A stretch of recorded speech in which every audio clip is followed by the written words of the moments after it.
Պատանն ահավոր վիճակ էր։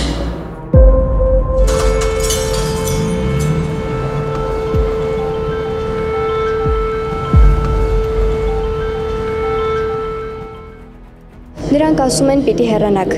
Այս ինստալացիան 120 արցախցի կանանց ձայնն է, որ ներկայացնում է նրանց տարհանման ցավն ու դիմացկունությունը։ Սա միայն փաստագրություն չէ, այլ կոչ է պահպանելու հիշողությունը։ Ես իմ ձեռքերով վառեցի մամայիս պատվոգրերը։ Աննա Մեկունցը արցախցի զինվորականների ընտանիքից մեկն է հարյուրավոր կանանցից, որոնց պատմություններով եւ հիշողություններով Արցախի ճակատագիրն է փոխանցվում ինստալացիայի միջոցով։ Ինստալացիան նվիրված է 2023 թվականի սեպտեմբերին Արցախի բռնի տեղահանմանն ու էթնիկ զտմանը։ Վարսի Բուխմաննի խոսքով նախագծի մտահղացումը կար դեռ 2 տարի առաջ։ Պայթյունի օրը այդ ամեն ինչը տեսնելուց հետո զանգեցի Անդրեաս Վեբերին ու ասացի, որ պետք է այս մասին նախագիծ ստեղծվի։ Սկսեցինք աշխատել շատ արագ, ինձ պարզեր, որ սա պետք է լինի ինստալացիա ֆորմատը, որտեղ որ մենք կունենանք մաքսիմալ ազատություն, տարբեր կոնտենտներ համադրելու։ Ինստալացիան բաղկացած է 3 մասից։ Առաջին մասը ներկայացնում է 17-ից 85 տարեկան կանանց պատմությունները։ Նրանք իրենց լուռ ներկայությամբ միշտ դրոշմում են պատմության մեջ տեղի ունեցած սոսկալի անարդարությունը, հույզերն ու հիշողությունները փոխանցելով հարցազրույցների հատվածներով եւ ժամանակակից կոմպոզիտոր Արսեն Բաբաջանյանի երաժշտությամբ։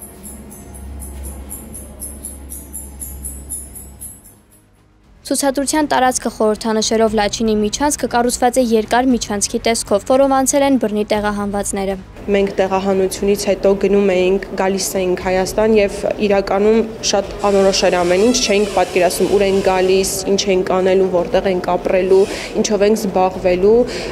Այդ ճանապարհը, որը կոնկրետ մենք մեր ընտանիքը անցավ 36 ժամվա ընթացքում, շատ նման էր այդ սև լաբիրինտին եւ այդ լույսը, որ հետևից խփվում է, կարծես թե այն Արցախի լույսն են, հուշերն են, այն ջերմացնող ամեն ինչն է, որը մեզ պահում էր այդ ընթացքում։ Վարսի Բուխմաննի խոսքով ինստալացիայի հերոսները ընտրվել են կանայք, որովհետեւ նրանք ավելի հուզական են։ Կանանց միջոցով, կանանց հիշողությունների ու զգացմունքների միջոցով ես ստացել եմ այդ ճանապարհը դեպի նաեւ տղամարդկանց զգացմունքներն ու հիշողությունները, որտեղ իրենք պատմում են իրենց եղբայրների, իրենց պապաների, իրենց ամուսինների էմոցիաների մասին է։ Սա մի շատ կարևոր պատմություն է, որը որ պետք է ամբողջ աշխարհը լսելի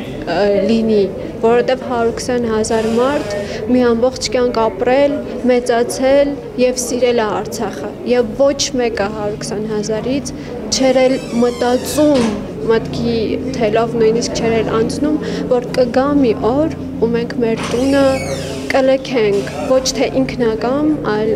ստիպողաբար, որովհետև արդեն թուրքը մտել ու մորթում էր։ 2020-ի պատերազմից հետո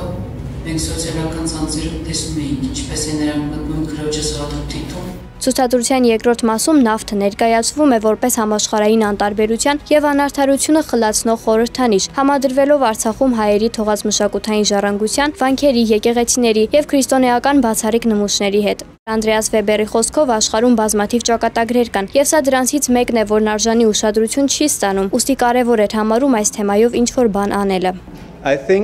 What makes it interesting for me. Կարծում եմ այս նախագիծն ինձ համար հետաքրքիր է, քանի որ ես շատ բան չգիտեմ Հայաստանի եւ նրա պատմության մասին, սակայն մարդկային բնույթը, ինքնության եւ հիշողությունների ուժը համընդհանուր են։ Այս նախագիծն այնպես է անդրադառնում հիշողություններին, որ ինձ համար դժվար է նույնիսկ պատկերացնել, թե ինչ է նշանակում ընդմիշտ ինչ-որ բան կորցնել։ Ինձ համար մեծ պատիվ եւ առանձնահատուկ փորձ էր աշխատել նման նախագծի վրա։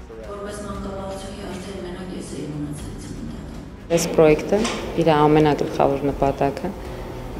այդ մոռացության դեմ պայքարն է։ Իսկ նրանք, ոնց որ ֆիլմն ասում, նրանք ասում են պիտի հեռանաք, ես էլ կասեմ։ Նրանք անում են ամեն ինչ, որ մենք մոռանանք։ Մի մոռացեք։ Երրորդ հատվածում արցախցիների անձնական արխիվներից իրական կադրեր են, որոնք ցույց են տալիս կյանքը, սիրո եւ ավանդությունները սրբության պահպանելու միջավայրը, այցելուին վերադարձնելով անցյալ։ Այս պատմությունը պետք է լսելի լինի միջազգային հարթակում, որովհետեւ արցախցին իրավունք ունի լսելի լինելու, թեկուզ ուշացած, թեկուզ այս ձևով, թեկուզ այսքան ցավով, բայց մենք սիրում ենք Արցախը։ Կապ չունի, որ մենք դուրս ենք եկել։ Արցախի մասին խոսելու ենք այնքան, մինչև որ միջազգային հարթակները հասկանան, որ մենք իրավունք ունենք տուն գնալու, որովհետև Արցախը մեր մեջ է, իսկ մենք Արցախում ենք։ Այս ինստալյացիան ոչ միայն վկայագրում է 2023-ի տեղահանությունը, այլև վերածվում է հավաքական հիշողության պահպանման տարածքի։ Այն հիշեցնում է, որ արցախյան պատմությունը շարունակվում է նաև հայրենիքի կորստից հետո, որպես ինքնության եւ գոյատևման պայքար։ Հանրային ցուցադրությունը կշարունակվի սեպտեմբերի 27-ին եւ 28-ին։